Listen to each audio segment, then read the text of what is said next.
warahmatullahi wabarakatuh. Alhamdulillah wassalatu wassalamu ala Rasulillah wa ala alihi wa sahbihi wa mawalah.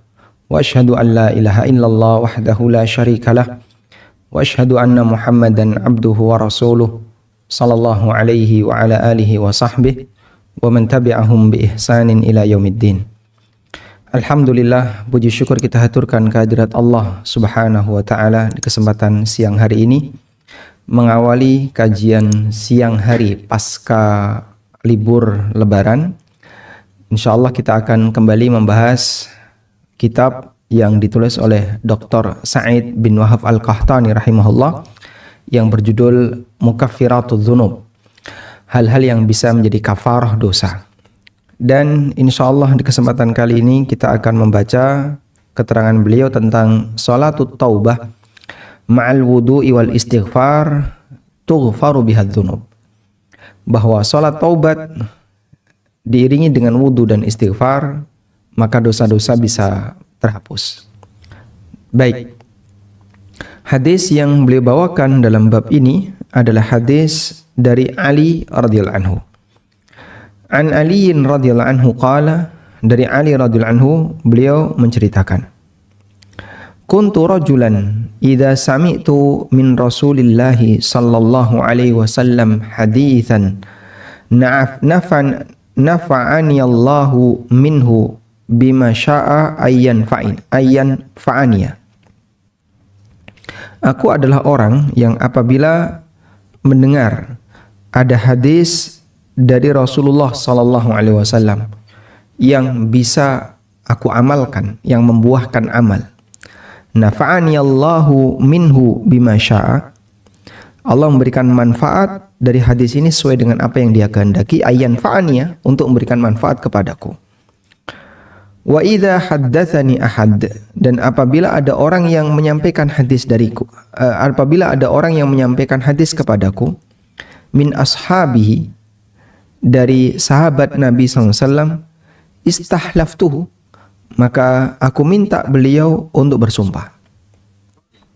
Ali punya prinsip, apapun hadis yang beliau miliki, beliau akan usahakan untuk diamalkan. Karena manfaat dari sebuah hadis adalah amal yang dikerjakan oleh seorang hamba. Sehingga bagi Ali bin Abi Thalib, dapat hadis langsung diamalkan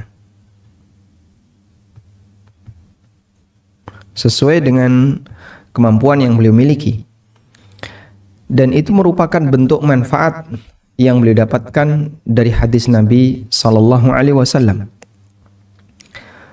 Kemudian apabila ada orang yang menyampaikan hadis kepada beliau dari Nabi sallallahu alaihi wasallam, maka Ali minta untuk bersumpah. Jika ada orang yang menyampaikan hadis, maka Ali minta untuk bersumpah. Baik, kita lanjutkan. Fa idza halafa li sadaqtuhu, kalau dia berani bersumpah di hadapanku, maka aku akan membenarkan hadis itu. Wa haddatsani Abu Bakrin, dan Abu Bakar As-Siddiq radhiyallahu anhu pernah menyampaikan hadis kepadaku. Wa sadaqa Abu Bakar, dan Abu Bakar pasti benar radhiyallahu anhu, annahu qala, bahwa beliau menyampaikan, sami'tu Rasulullah sallallahu alaihi wasallam yaqul, aku mendengar Rasulullah sallallahu alaihi wasallam bersabda. Di sini menunjukkan bahwasanya Ali dapat hadis dari Abu Bakar. Maka ini dalil bahwa sahabat terkadang mengambil hadis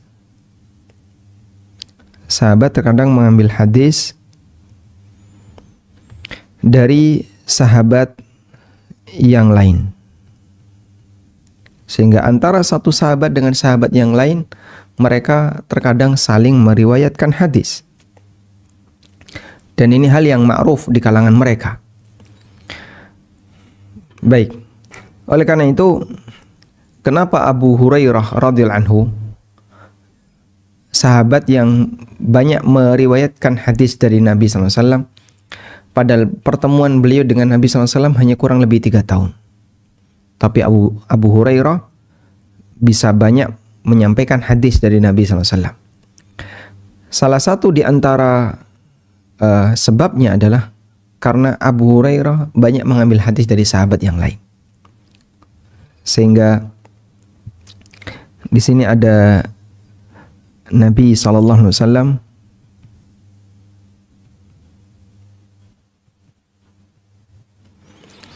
kemudian ada sahabat satu, lalu ada Abu Hurairah. Terkadang Abu Hurairah dapat hadis langsung dari Nabi Sallallahu Alaihi Wasallam. Dan terkadang Abu Hurairah dapat hadis dari sahabat yang lain. Kemudian beliau sampaikan Rasulullah Sallallahu Alaihi Wasallam bersabda, tanpa menyebutkan nama sahabat yang menjadi referensi beliau. Dan itu diperbolehkan dalam dunia hadis karena tidak diketahuinya nama sahabat tidak mempengaruhi status keabsahan hadis. Baik, dan rata-rata sahabat-sahabat junior itu dapat hadis lebih banyak atau mereka meriwayatkan hadis lebih banyak. Sahabat junior seperti Abu Hurairah, kita sebut junior karena pertemuan mereka dengan Rasulullah SAW relatif singkat. Abu Hurairah, Ibnu Abbas, kemudian Jabir bin Abdullah yang beliau orang Ansor, kemudian Abu Sa'id Al-Khudri itu juga orang Ansor, kemudian termasuk Ali bin Abi Thalib, Ibnu Umar.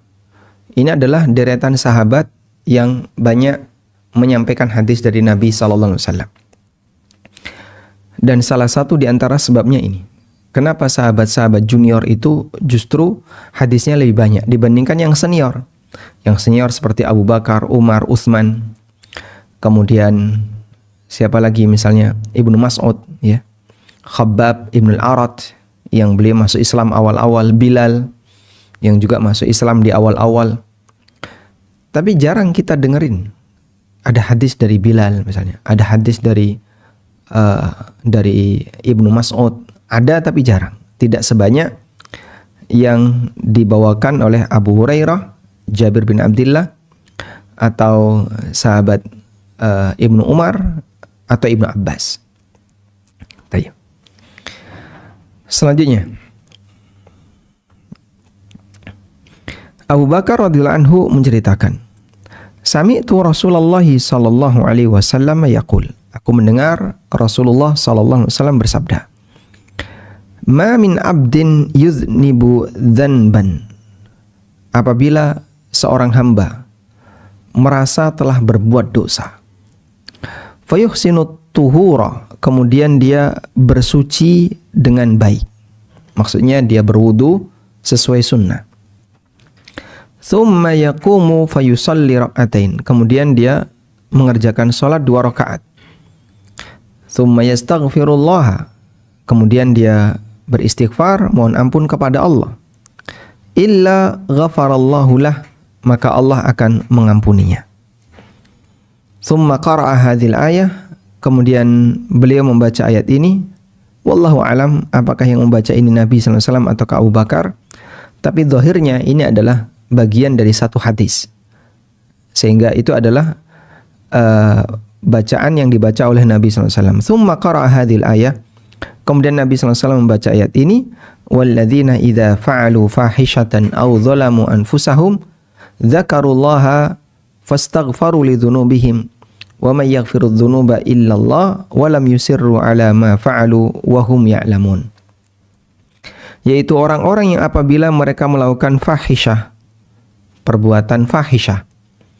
Yang dimaksud dengan perbuatan fahisyah adalah perbuatan maksiat yang secara naluri manusia, naluri yang sehat akan menolaknya. Walaupun bisa jadi orang itu tidak kenal agama. Sebagai contoh misalnya, yang namanya berbuat zalim atau membunuh, menyakiti orang, naluri sehat manusia akan mengatakan ini jahat, tindakan jelek. Atau misalnya perbuatan yang lain. Ada orang minum khamr. Orang awam sekalipun, walaupun dia bukan orang yang memahami agama, dia tahu bahwasanya minum khamr adalah sesuatu yang jelek. Sebagaimana pula yang namanya zina. Orang awam agama tahu bahwasanya zina itu buruk. Itulah yang dimaksud dengan perbuatan fahisha. Fihi tafahush min nafsi. Maksudnya adalah jiwa akan menolak perbuatan itu, merasa aneh dengan perbuatan itu. Au dzalamu anfusahum, atau mereka berbuat zalim, mendolimi diri mereka sendiri. Dzakarullah, mereka serga ingat Allah, fastaghfaru lidzunubihim, dan mereka mohon ampun terhadap dosa-dosa mereka. Wa may yaghfiru dzunuba illallah, dan tidak ada yang bisa mengampuni dosa kecuali Allah. Walam yusirru ala ma fa'alu, dan mereka tidak terus-terusan melakukan perbuatan dosa yang telah mereka kerjakan. Wahum ya'lamun, sementara mereka tahu, mereka sadar kalau perbuatan mereka itu adalah dosa. Nah, dan ini ada di surat Ali Imran ayat 135. Hadis ini sahih, diriwayatkan oleh Abu Dawud, At-Tirmidzi, ya, dan dinilai sahih oleh Syalbani dalam Sahih Sunan Abi Dawud. Kita kembali ke sini. Seperti inilah bentuk salat taubat yang disebutkan dalam hadis yang sahih riwayat Abu Dawud dan Tirmidzi.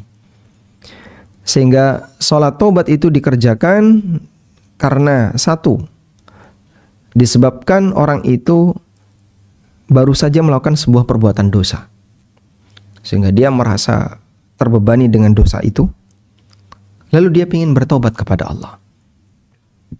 Dan saat dia bertobat kepada Allah, dia lakukan sholat.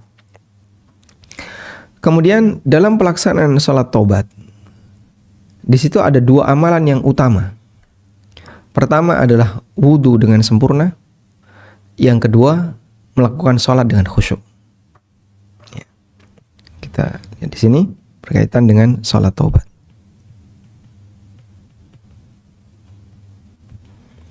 Yang pertama berkaitan dengan sebab. Sebab dari sholat taubat adalah orang merasa berbuat dosa.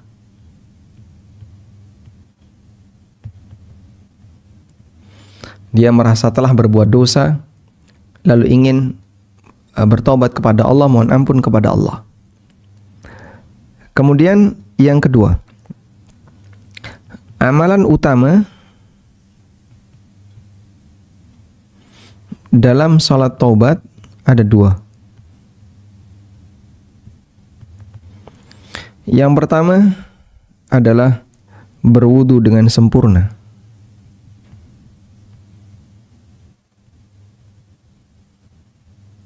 Yang kedua adalah salat dengan khusyuk. Baik. Dan tidak ada bacaan khusus dalam salat taubat ini, karena Nabi SAW hanya menyebutkan yang pertama fayuhsinul tuhur, dia bersuci dengan sempurna. Tsumma yaqumu yusalli rak'atain, kemudian dia melakukan salat 2 rakaat. Tsumma yastaghfirullah, kemudian dia beristighfar. Kalau kita tambahkan berarti satu lagi di situ adalah istighfar. Beristighfar. Dan dohirnya istighfar ini dilakukan pasca salat. Karena di situ ada ungkapan summa yastaghfirullah. Kemudian dia beristighfar kepada Allah, mohon ampun kepada Allah. Dan kata summa litarahi, menunjukkan ada jeda. Artinya dia tidak berada di dalam salat, tapi dilakukan pasca salat. Tsumma yastaghfirullah, kemudian dia beristighfar kepada Allah. Maka 3 amalan utama dalam salat taubat: wudu dengan sempurna, salat dengan khusyuk 2 rakaat. Setelah itu dia beristighfar kepada Allah Ta'ala pasca salat. Baik. Selanjutnya, berkaitan dengan rincian seperti apa salat taubat itu dikerjakan, kita coba bacakan keterangan yang disebutkan dalam fatwa Islam. Di sini ada keterangan, ajma' ahlul ilmi ala masyru'iyati salati taubah. Ulama sepakat bahwa salat taubat itu disyariatkan. Kemudian disebutkan riwayat dari Abu Bakar, hadis yang tadi sudah kita baca. Dan juga diriwayatkan oleh Ahmad dari Abu Darda radhiyallahu anhu. Qala, beliau bercerita, sami'tu Rasulullah sallallahu alaihi wasallam yaqul, aku mendengar Rasulullah sallallahu alaihi wasallam bersabda, man tawadda'a, barang siapa yang berwudu, fa ahsana wudu'ahu, kemudian dia sempurnakan wudunya, summa qama fa yusalli rak'atain au arba'an, kemudian dia salat 2 rakaat atau 4 rakaat, syakka ahadur ruwat, salah satu perawi ragu, 2 atau 4, yuhsinu fihi madzikra wal khusyu'a, dan dia sempurnakan salatnya, khusyuknya dia sempurnakan, zikirnya dia sempurnakan, tsumma astaghfarallaha, kemudian dia beristighfar kepada Allah Azza wa Jalla, ghafara lahu, maka Allah akan mengampuni dosanya. Qala muhaqqiqul musnad isnadu hasan. Para peneliti dari Musnad Ahmad mengatakan sanad dari hadis ini adalah hasan. Sehingga kita bisa tambahkan di sini dasar dari salat taubat, landasan tentang salat taubat adalah yang pertama hadis Abu Bakar, yang ini diriwayatkan oleh riwayat Abu Dawud dan Tirmidzi. Yang kedua hadis Abu Darda, yang ini diriwayatkan oleh Ahmad. Baik. Dan bisa kita tambahkan di situ adalah ijma' ulama. Sebagaimana tadi disebutkan dalam pernyataan yang dinyatakan oleh Majelis Fatwa Islam. Selanjutnya, mengenai sebab salat taubat. Sababu salati taubat, sebab salat taubat. Sababu salati taubah huwa wuqu'ul muslim fi ma'siyatin.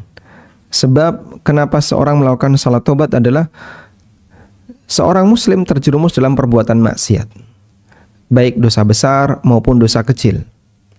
Fayajibu alaihi ayyatuba minha fauran, maka wajib bagi dia untuk segera bertaubat. Wa yandubu lahu ayyusalliya hataini rak'atain, dan dianjurkan baginya untuk salat 2 rakaat. Baik. Fayamalu 'inda taubatihi amalan salihah, maka saat dia bertobat dia melakukan amal saleh min ajlil qurubat, dalam rangka untuk beribadah kepada Allah, mendekatkan diri kepada Allah. Wa afdaluha wa huwa hadis salah, dan amalan yang paling afdal adalah salat tersebut. Fayatawassalu biha ilallah, sehingga dia bertawassul dengan salat itu kepada Allah Ta'ala. Raja'an an tuqbala taubatuhu, dengan harapan agar taubatnya diterima. Wa ayyaghfira dzanbahu, dan agar Allah Ta'ala mengampuni dosanya. Sehingga di sini kita bisa lihat bahwa salat taubat hukumnya anjuran. Yang keempat, hukum salat taubat.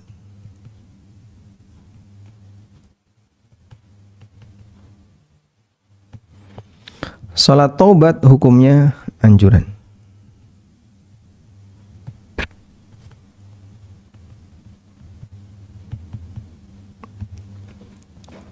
Maka Anda bisa bedakan di sini. Ada taubat, ada salat taubat.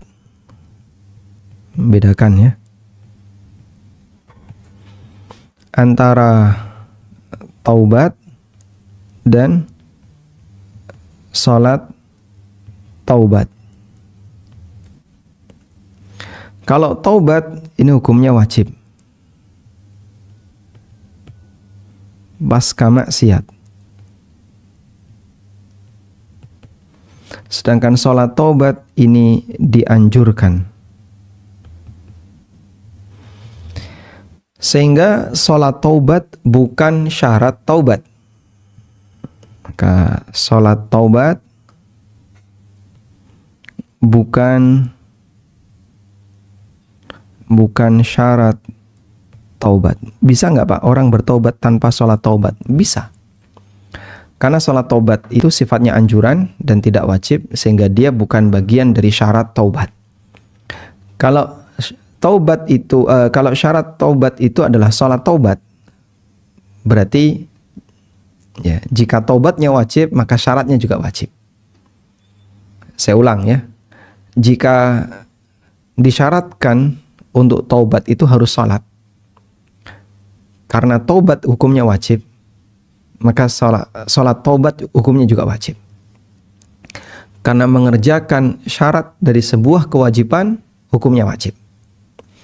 Namun sholat taubat hukumnya anjuran dan tidak wajib, sehingga sholat taubat bukan syarat taubat. Seorang melakukan perbuatan dosa, lalu dia bertaubat kepada Allah, dia mohon ampun atas dosa yang dia kerjakan tanpa dia mengerjakan sholat. Bisa nggak Pak? Bisa. Karena bukan syarat untuk bertobat harus sholat tobat. Syarat tobat itu apa saja? Syarat tobat diantaranya adalah ikhlas. Dia tidak terpaksa ketika bertobat. Atau bukan cari muka. Yang kedua, tobat itu dilakukan sebelum waktu yang ditutup. Yaitu ketika nyawa sudah sampai di kerongkongan. Yang ketiga, diiringi dengan penyesalan. Yang keempat, dia meninggalkan perbuatan dosa. Sehingga nggak ada ceritanya orang bertobat tapi maksiat masih jalan. Orang bertobat harusnya dia tinggalkan itu maksiat. Misalnya orang gibah, di tengah gibah dia istighfar, astagfirullah, astagfirullah, saya gibah. Tapi dia sambil gibah, astagfirullah, kita gibah ya.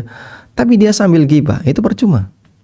Kalau kamu sadar bahwasanya kamu ghibah, lalu kau tobat, harusnya tinggalkan itu ghibah.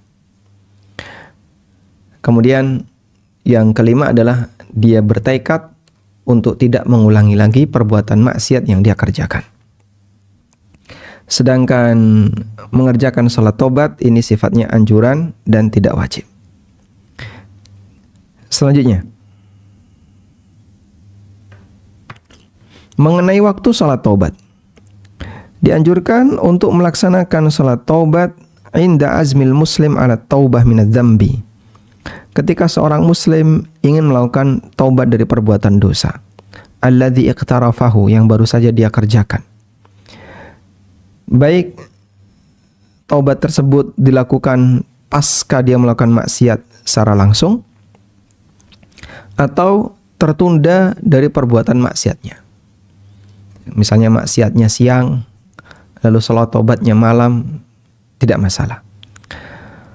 Fal wajib alal mudhnib, namun yang wajib bagi orang yang berbuat dosa adalah al-mubadarah ila taubah, segera untuk bertobat.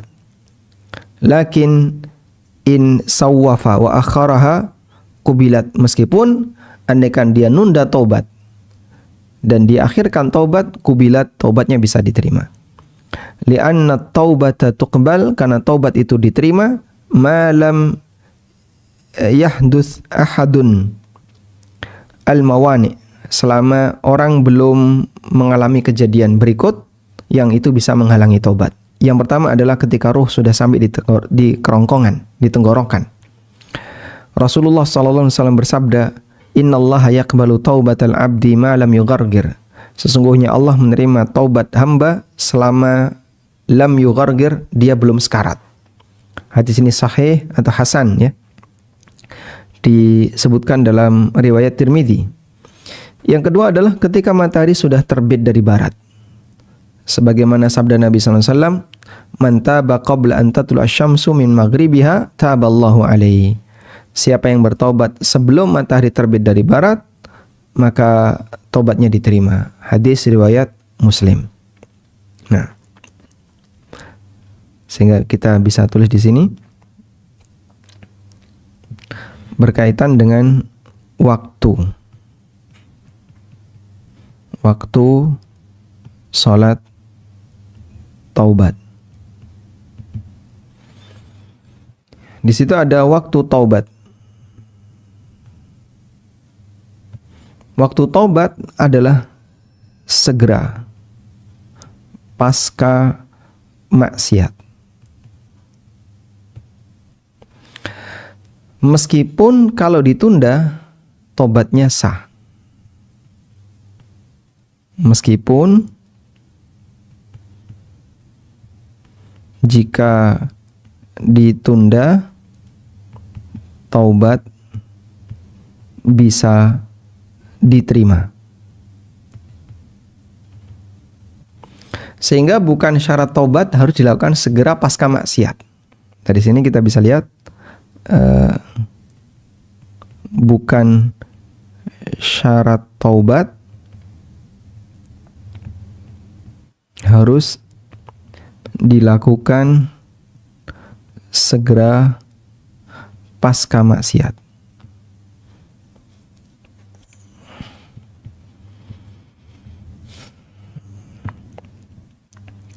Ada orang yang dia berbuat dosa dan dia bertobat mungkin setelah usia sekian tahun. Mungkin setelah dia pulang ke rumahnya atau di malam hari dan seterusnya. Nah, yang penting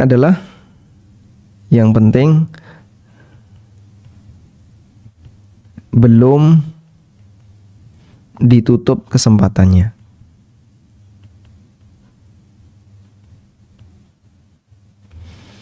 Jika sudah ditutup kesempatannya, yaitu ketika nyawa sudah berada di tenggorokan atau ketika matahari sudah terbit dari barat, maka sudah tidak ada hak atau kesempatan untuk bertobat. Sedangkan sholat taubat di sini bebas. Ya. Yang jelas dia dilakukan pasca maksiat. Bebas di waktu kapanpun pasca maksiat. Baik. Yang jadi pertanyaan sekarang, bolehkah dilakukan di waktu larangan? Misalnya setelah asar atau setelah subuh. Kita lihat keterangan berikut.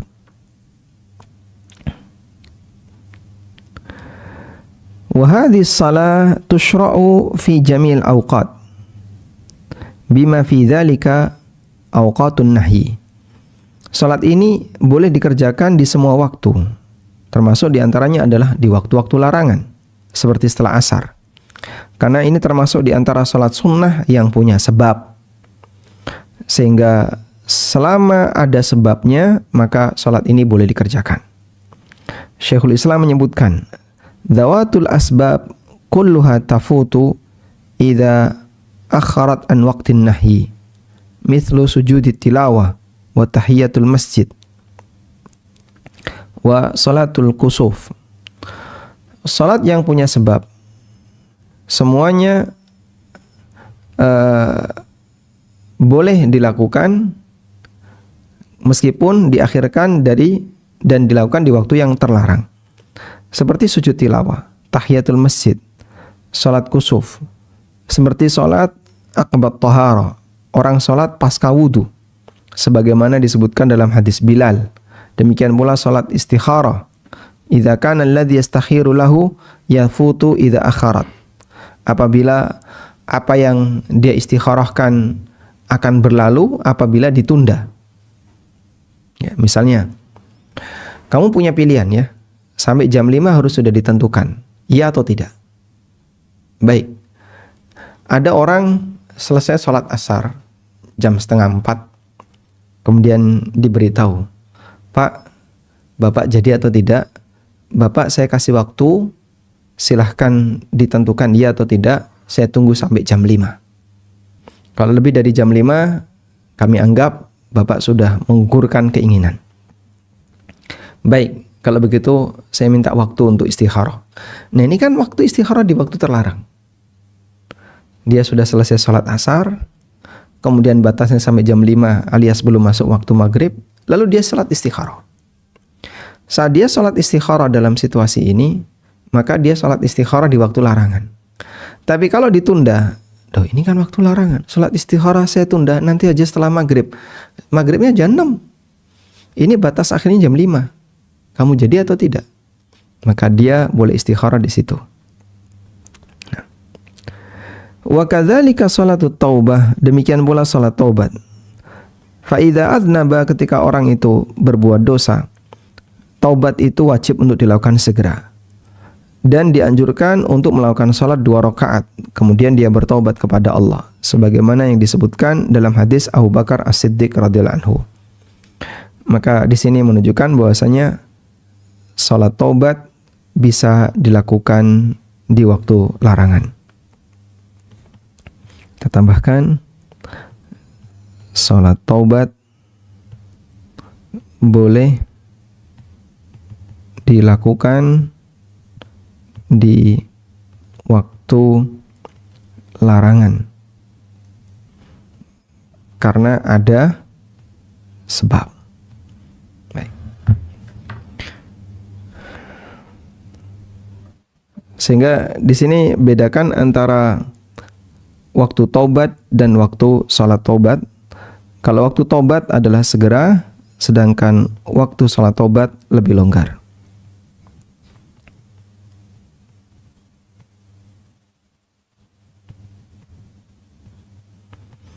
Selanjutnya, kita beralih ke penjelasan tentang cara salat taubat. Salatut taubah rakaatan, salat taubat dikerjakan 2 rakaat, sebagaimana dalam hadis Abu Bakar. Dan dianjurkan bagi orang yang bertobat untuk mengerjakan salat taubat munfaridan, sendirian. Li'annaha minan nawafil, karena ini termasuk di antara salat sunnah allati la tusyra'u laha salatul jamaah, yang tidak dianjurkan untuk dikerjakan secara berjamaah. Dan dianjurkan setelah itu untuk banyak beristighfar kepada Allah Ta'ala, berdasarkan hadis Abu Bakar radhiyallahu anhu.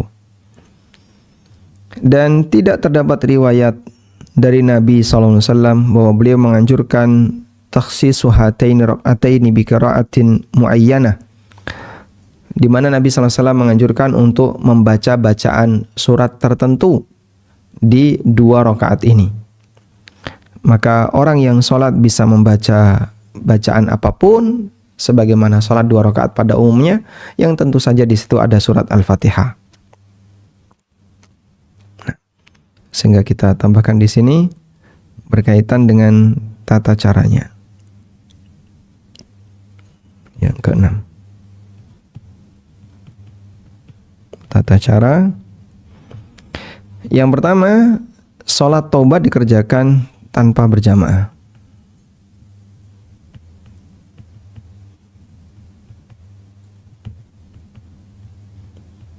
Maka tidak ada istilah sholat taubat berjamaah, nggak ada.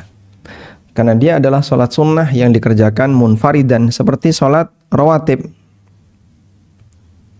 Sholat rawatib itu dikerjakan sendiri-sendiri, walaupun mereka masih berada dalam satu masjid.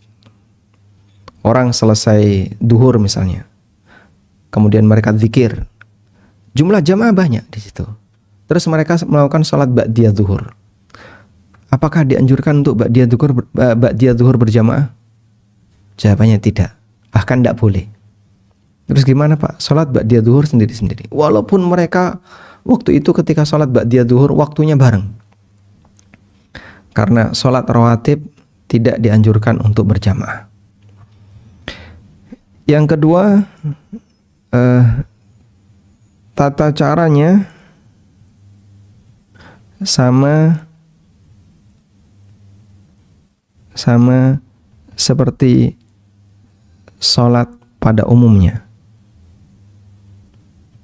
Artinya di sana tidak ada bacaan khusus, tidak ada zikir khusus. Tidak ada bacaan khusus atau zikir khusus.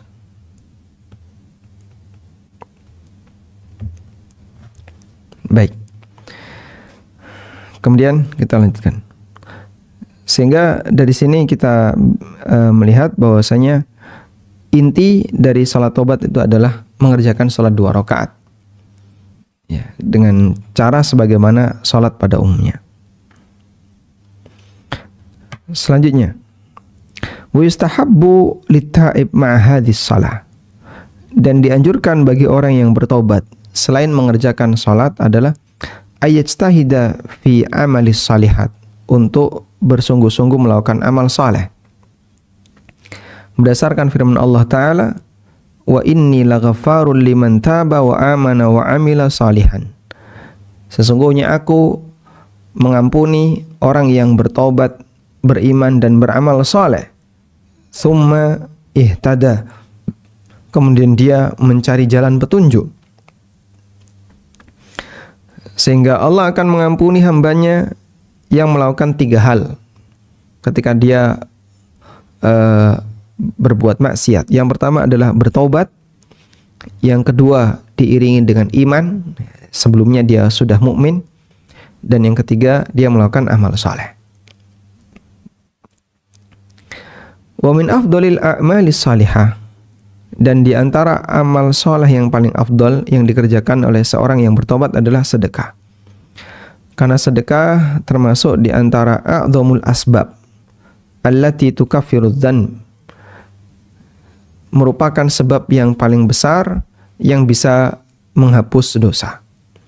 Allah Ta'ala berfirman, in tubdus shadaqati fa ni'mahi.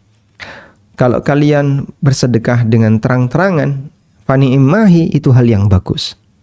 Wa in tukhfuha, tapi kalau kalian sembunyikan, wa tu'tuhal fuqara, dan kalian berikan sedekah itu kepada orang miskin, fa huwa khairul lakum, itu lebih baik bagi kalian, wa yukaffiru ankum min sayyi'atikum, dan bisa menghapus dosa-dosa kalian. Sehingga kita tambahkan di sini,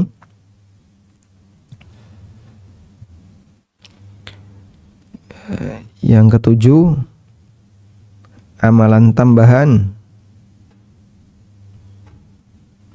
pasca sholat taubat. Amalan tambahan pasca sholat taubat adalah sedekah. Karena sedekah bisa jadi kafarah dosa. Sehingga selain sholat, orang dianjurkan untuk sedekah, karena sedekah bisa jadi kafarah dosa, sebagaimana penegasan yang Allah sebutkan di Al-Quran. Ya. Ini ada di surat apa ya? Di surat Al-Baqarah.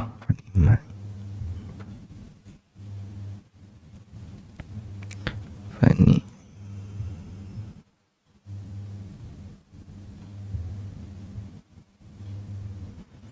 Al-Baqarah 271.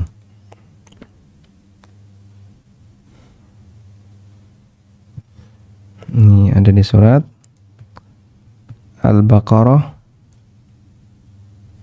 ayat 271. Nah, wa thabata, dan terdapat riwayat yang sahih dari Ka'ab bin Malik radhiyallahu anhu, annahu lamma taballahu alaih, ketika taubatnya diterima oleh Allah. Ka'ab bin Malik adalah sahabat yang diboikot oleh Rasulullah sallallahu alaihi wasallam karena beliau tidak ikut perang Tabuk. Pasca Nabi sallallahu alaihi wasallam kembali ke Madinah, Ka'ab bin Malik kemudian Hilal bin Umayyah, dan salah satu lagi adalah sahabat Murarah, ya, atau Amr bin Murarah, dihukum oleh Nabi SAW dengan diboikot selama sekian hari. Sampai tobatnya diterima oleh Allah. Ketika Allah menerima tobatnya, Ka'ab bin Malik mengatakan, "Ya Rasulullah, inna min taubati an khali'a min mali sadaqatan ilallah." Ya Rasulullah, bagian dari bukti taubatku, aku lepaskan sebagian hartaku sebagai sedekah untuk Allah, wa ila rasulihi, dan untuk rasulnya. Qala Rasulullah SAW, kemudian Nabi SAW mengatakan, amsik alaika ba'da malika fahuwa khairul laka. Tahan sebagian hartamu, itu lebih baik bagimu. Sehingga Ka'ab mau melepas seluruh hartanya, tapi dilarang oleh Nabi SAW. Qala fa inni amsiku sahmin ladhi bi Khaybar. Kemudian Ka'ab mengatakan, aku menahan jatahku, sahamku yang ada di tanah Khaybar. Jadi tanah Khaybar adalah tanah yang dulu dimiliki oleh orang Yahudi, kemudian berhasil ditaklukkan oleh kaum muslimin, sehingga kaum muslimin bisa mendapatkan banyak sekali kebun di Khaybar. Termasuk salah satunya Ka'ab punya kebun di Khaybar. Namun Ka'ab tidak ikut perang Tabuk. Tabuk lebih jauh dari Khaybar, dengan jarak ribuan kilo. Kalau Khaybar hanya 100 kilo dari Madinah. Dalam posisi ketika Ka'ab tidak ikut, maka beliau dihukum oleh Rasulullah SAW. Dan Tabuk ini adalah keberangkatan pasukan perang terakhir di masa Nabi SAW. Muttafaqun alaih, hadis ini sahih riwayat Bukhari Muslim. Nah, dari sini kita bisa lihat bahwasanya bersedekah ketika bertaubat termasuk salah satu di antara praktek yang dilakukan oleh para sahabat radhiyallahu taala anhum, sebagaimana yang terjadi pada Ka'ab bin Malik, di mana beliau radhiyallahu anhu ketika taubatnya diterima, beliau mau melepaskan seluruh hartanya untuk Islam. Wallahu alam. Baik. Mungkin itu yang bisa kita sampaikan berkaitan dengan penjelasan masalah salat taubat. Dan berikutnya penulis akan mengajak kita untuk membahas tentang masalah Qiyamul Lail dan Qiyam Ramadan, ya, yang itu bisa menghapus dosa. Namun insya Allah kita akan lebih fokus berkaitan dengan masalah Qiyamul Lail yang bisa mengangkat derajat dan bisa menghapus dosa. Wassallallahu ala nabiyyina Muhammadin wa ala alihi wa sahbihi wasallam.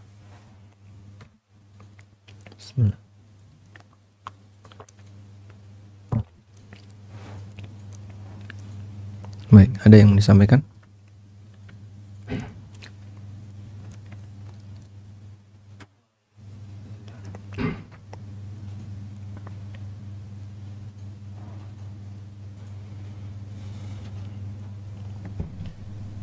Izin bertanya Ustadz, setelah selesai sholat taubat, apakah juga dianjurkan untuk zikir seperti sholat wajib? Selesai sholat taubat, apakah dianjurkan untuk zikir seperti yang dibaca ketika usai sholat wajib? Jawabannya tidak dianjurkan untuk itu. Namun yang dilakukan adalah istighfar. Istighfarnya seperti apa, Pak? Dia baca astagfirullah wa atubu ilaih, astagfirullah wa atubu ilaih, sambil mengingat dosa yang dia kerjakan. Atau dengan bahasa yang bisa, atau bisa bahasa selain bahasa Arab.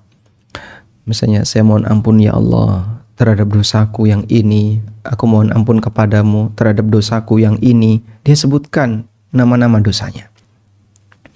Aku mohon ampun ya Allah untuk dosaku yang ini, untuk dosaku yang ini, untuk dosaku yang ini. Dia ulangi terus seperti itu. Mohon ampun kepada Allah sambil beristighfar, bertaubat kepadanya, dan menyebutkan nama dosa-dosa yang dia kerjakan. Sedangkan zikir yang dibaca pasca sholat itu sifatnya zikir rutin, dan di situ tidak semuanya bentuknya mohon ampun. Ada yang bentuknya tahlil, ada yang bentuknya tasbih, ada yang bentuknya tahmid, takbir, dan seterusnya. Oleh karena itu, zikir yang dibaca tidak sama sebagaimana zikir pasca sholat. Dan Anda posisikan zikir pasca sholat wajib dibaca pasca sholat wajib. Sedangkan sholat taubat, maka yang disyariatkan adalah memperbanyak istighfar sebagaimana yang tadi disebutkan dalam hadis dari Abu Bakar dan Abu Darda. Sehingga yang bisa dilakukan adalah astagfirullah wa atubu ilaih, astagfirullah wa atubu ilaih. Atau dia menggunakan bahasa yang dia pahami. Ya Allah, aku mohon ampun kepadamu. Aku bertaubat kepadamu dari dosaku yang ini. Aku janji Allah tidak akan mengulangi kembali. Ya Allah, ampunilah dosaku yang ini. Ampuni dosaku yang ini. Siapa lagi akan mengampuni dosaku ya Allah jika Engkau tidak mengampuninya? Kepada siapa saya berharap ampunan jika Engkau tidak berkenan untuk mengampuninya? Atau dengan kalimat yang semisal. Intinya menunjukkan kesungguhan dia bahwa dia ingin bertobat kepada Allah, kembali kepada Allah dari perbuatan dosa yang dia kerjakan. Kata taubat secara makna bahasa artinya adalah roja. Taba yatubu artinya kembali. Disebut taubat kepada Allah artinya dia kembali kepada Allah. Karena orang berbuat dosa itu menjauh dari Rabb-nya. Semakin banyak perbuatan dosa, maka semakin jauh dia dari Allah. Maka saat dia bertobat, dia kembali kepada Allah. Dan kembali kepada Allah bentuknya ada dua. Yang pertama adalah memohon kasih sayang Allah, ampunan dari Allah, agar dia dimaafkan oleh Allah, agar dia diampuni oleh Allah.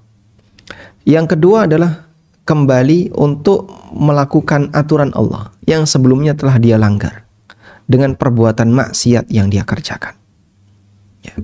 Maka dari sini kita bisa memahami bahwa kenapa disebut taubat, karena hakikatnya orang itu kembali kepada Allah. Coba kita tulis di sini ya.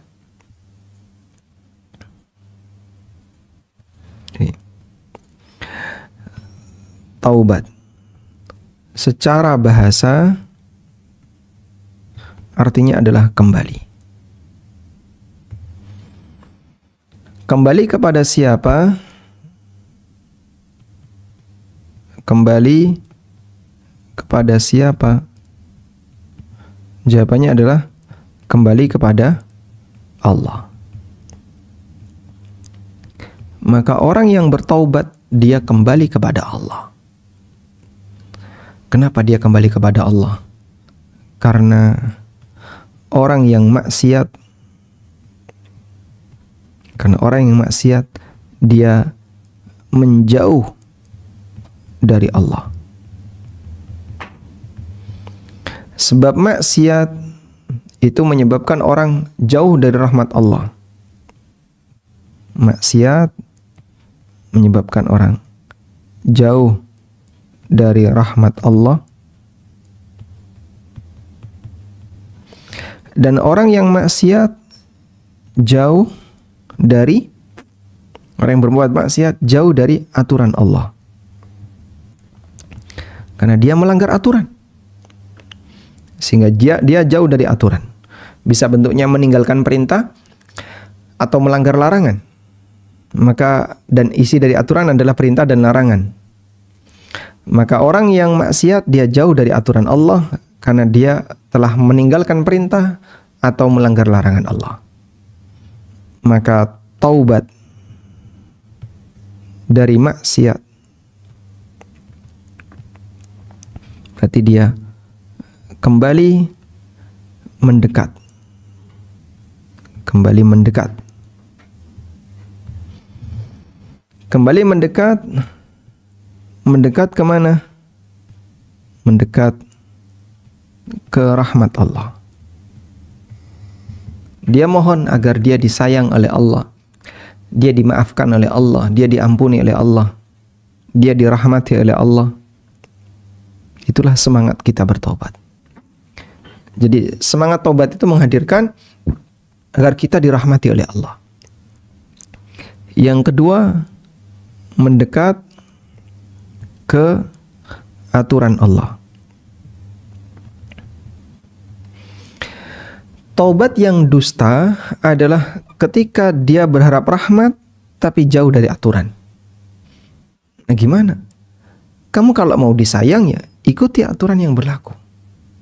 Kamu kalau mau dirahmati, mau dikasihi oleh Allah, kamu harus nurut sama aturan Allah. Ya Allah, saya ingin rahmat Engkau, kasih sayangmu, tapi saya nggak mau nurut sama aturan kamu. Ini gimana nih? Ini taubat yang dusta. Sehingga taubat dusta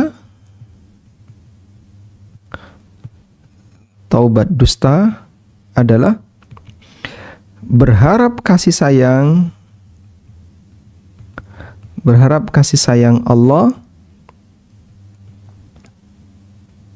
ya, namun jauh dari aturan Allah. Dan ada banyak orang yang seperti itu. Fa'innahu maghrur, sehingga dia menjadi orang yang tertipu. Allah ingatkan dalam Al-Quran, Ya ayuhal insan, ma gharraka birabbikal karim.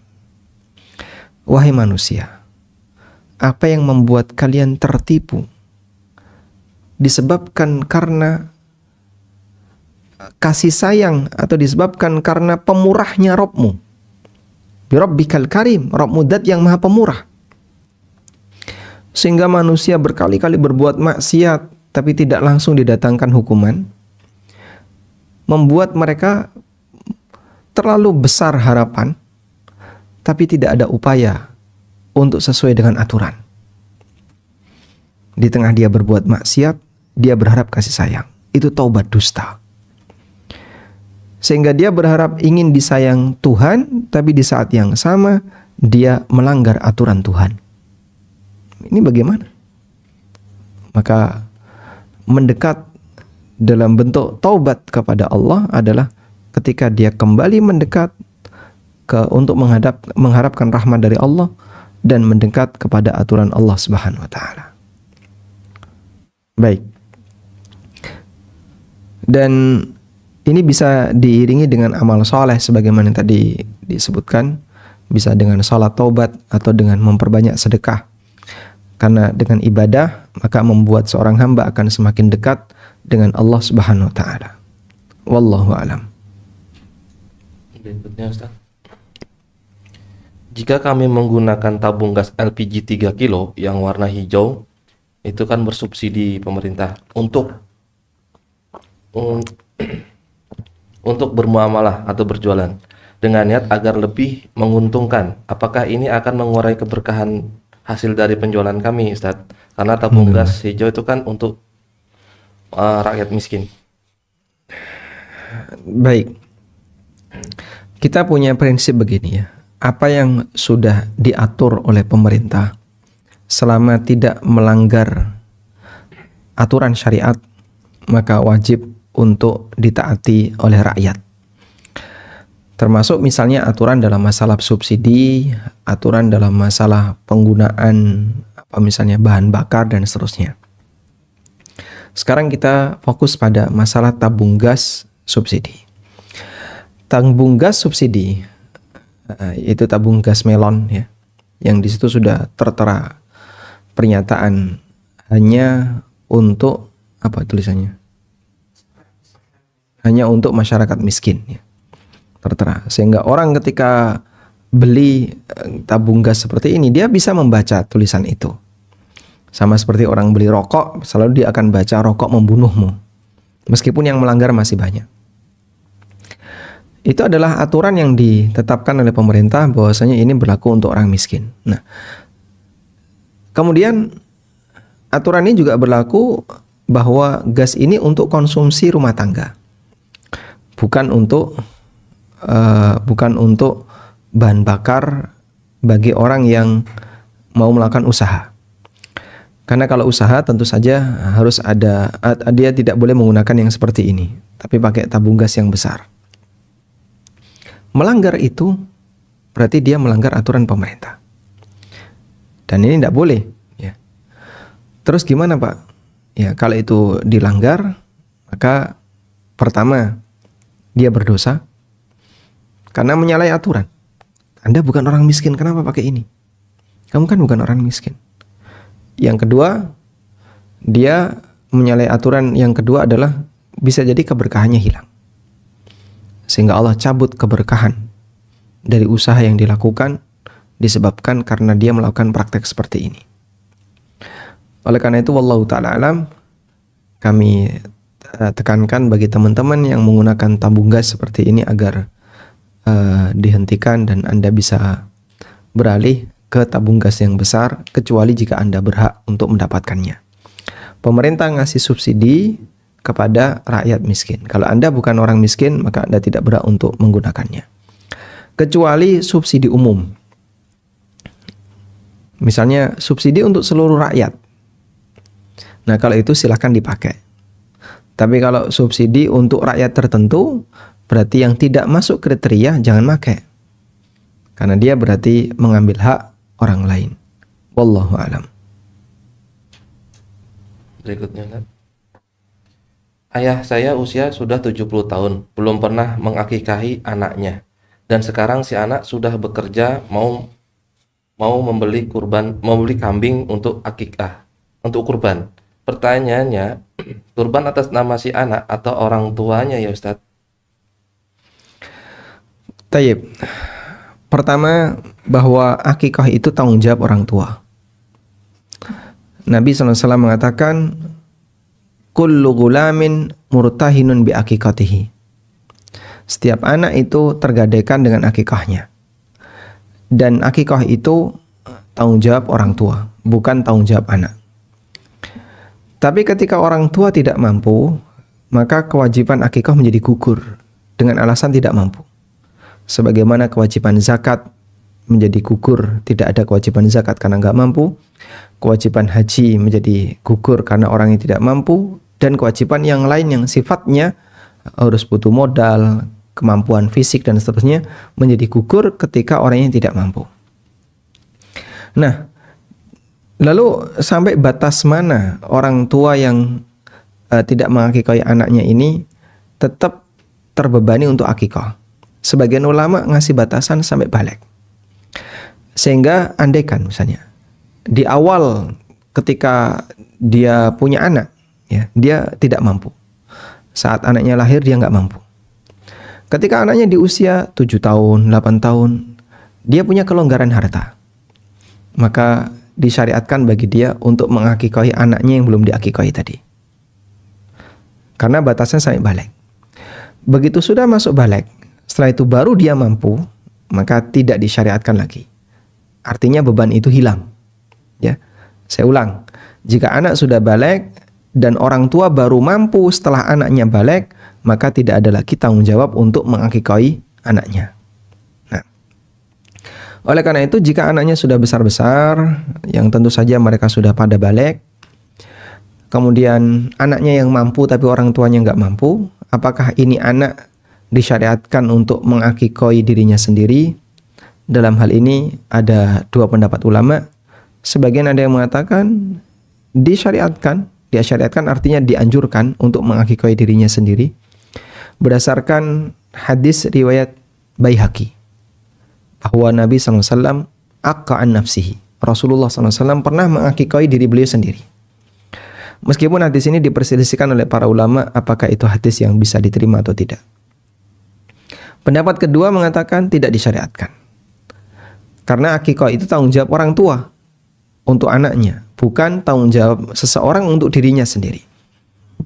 Dan berdasarkan pendapat yang kedua ini, jika orang tuanya belum diberi kemampuan untuk membeli kambing akikah sampai anaknya balik, dan dia baru mampu setelah anaknya besar, setelah anaknya balik, maka sudah tidak berlaku lagi syariat akikah. Artinya tidak perlu dilakukan akikah, baik orang tuanya yang melakukannya maupun anak untuk dirinya sendiri. Dan wallahu ta'ala alam, Syekh bin Baz rahimahullah memilih pendapat bahwa dianjurkan bagi anak yang dulu belum diakikoi untuk mengakikoi dirinya sendiri. Sehingga Anda misalnya beli kambing untuk akikoh, maka jika mampu beli sekarang, maka segera untuk beli dan bisa disembelih atas nama atau sebagai akikoh untuk dirinya sendiri. Wallahu a'lam. Yang terakhir Ustadz, jika kita belum haji dan kita ada dana cukup untuk membadalkan haji bapak yang sudah meninggal, apakah ini diperbolehkan Ustadz? Jika belum haji tapi dana cukup untuk membadalkan, dananya hanya cukup untuk membadalkan, biaya badal haji itu berarti menyerahkan sejumlah uang kepada orang yang melaksanakan haji atas nama orang tua kita. Ya, saya tidak tahu berapa biaya minimal. Kemarin ada salah satu mahasiswa UIM ya, beliau kuliah di Madinah, kemudian daftar haji, itu bayar sekian ribu real gitu. Saya lupa angkanya. Artinya walaupun dia tidak butuh kendaraan pesawat, tidak butuh akomodasi sebagaimana layaknya orang yang tinggal di daerah yang jauh seperti Indonesia, tapi dia tetap keluar biaya. Dan biaya itu nanti untuk kebutuhan dia ketika di maktab ya, yang ada di Arafah, kemudian di Musdalifah. Kalau Musdalifah dikasih makan ya. Kemudian di Mina, terutama di Mina yang paling lama selama 3 hari. Ini semuanya butuh biaya, baik biaya akomodasi perlengkapan maupun biaya makanan, terutama makanan yang paling mahal. Sehingga mereka bayar untuk menutupi semua biaya itu di luar dari kebutuhan hotel. Nah, biasanya untuk yang hotel dan transportasi itu yang ngurusi adalah pihak travel. Jadi di Saudi sendiri juga ada travel ya. Ada travel untuk haji dan umroh. Itu nanti yang ngurusi penyediaan hotel, kemudian penyediaan transportasi, catering di luar Armina, Arafah, Musdalifah dan Mina. Nah, biaya minimal itu belum lagi upah, itulah biaya yang harus dikeluarkan. Ya, mungkin kurang lebih bisa sampai 15 juta bahkan sampai 20 juta. Namun begini, kalau saya melihat beratnya kegiatan haji, barangkali sulit untuk menemukan orang yang mau menghajikan orang lain dengan cara dibayar murah, itu sulit. Anda yang sudah pernah haji akan bisa merasakan betapa beratnya kegiatan ibadah haji itu. Sehingga saya sendiri misalnya mengukur ya, kerja kayak gini kalau dibayar 10 juta mungkin ya, bagi orang yang sudah pernah haji, tolong kamu berangkat nanti saya bayar 10 juta, mungkin dia nggak mau. Berat sekali. Jadi kalau kemudian biaya haji itu, biaya badal haji itu 15 juta atau cuman 10 juta bahkan ya, saya curiga ya, itu bisnis. Nah, kalau sudah bisnis ini berbahaya, karena terkadang satu orang bisa mewakili 5-6 orang. 5 orang, 6 orang, sekian orang. Padahal badal itu hanya boleh 1 orang untuk 1 orang. Tidak boleh misalnya 1 orang untuk 5 orang, untuk 3 orang, lebih dari 1 tidak boleh. Nah, kalau dia badal haji, tapi lebih dari 1, udah kasih aja 5 juta. Tapi dia membadalkan 5 orang, dia dapat 25 juta. Batal semua. Sangat disayangkan. Makanya badal haji itu mungkin hanya bisa karena alasan emosional. Saya mau membadalkan bapak saya, mau membadalkan ibu saya. Itu kan alasan emosional. Walaupun dia nggak dibayar, tapi perjuangan dia untuk orang tuanya mau dia lakukan. Dan saya banyak menjumpai orang yang umroh untuk orang tuanya, untuk kakek neneknya, karena alasan emosional. Tapi kalau karena orang lain, lalu dia dibayar, mungkin kayaknya 10 juta masih terasa berat. Karena haji itu berat. Dia harus berjalan. Ada yang menyebutkan bahwasanya orang yang haji dari maktab, kemudian ke Jamarot, balik lagi ke maktab, seperti itu selama 3 hari. Selama 3 hari itu kan minimal ya, tanggal 10, 11, 12. Kalau dia ngambil nafar tsani berarti selama 4 hari. Itu total dia jalan kaki kurang lebih 150 kilo. Total dia jalan kaki semuanya. Katanya gitu ya. Wallahu alam. Ya. Sehingga dengan beban kerja yang demikian dalam waktu yang relatif singkat, mungkin orang dibayar sekian juta barangkali masih mikir-mikir. Tapi orang mau melakukannya karena harapan pahala. Disitulah orang mau melakukannya. Oleh karena itu dalam hal ini barangkali nominalnya juga perlu Anda perhatikan, berapa nilai badalnya. Terus siapa yang membadalkan? Penting itu ya. Jangan cuma percaya pada travel, karena belum tentu travel ini bisa nyari orang yang mau membadalkan. Beberapa mahasiswa kadang nggak mau, karena mereka tahu berat ini dan resikonya nanti setelah haji sakit dan seterusnya. Kemudian kadang dia tidak bisa beraktivitas dalam waktu yang lama karena harus istirahat. Maka dibayar sekian, kadang dia juga masih mikir. Untuk itu kami sarankan sebaiknya Anda kumpulkan, ya. Dan jika jumlahnya sudah cukup Anda untuk berangkat sendiri, silakan berangkat sendiri. Anda haji sendiri atas nama diri Anda sendiri.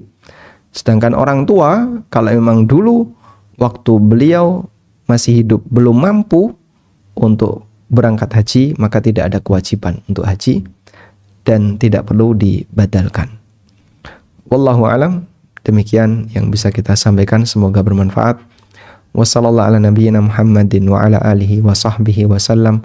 Wa akhiru da'wana alhamdulillahi rabbil alamin. Wassalamualaikum warahmatullahi wabarakatuh.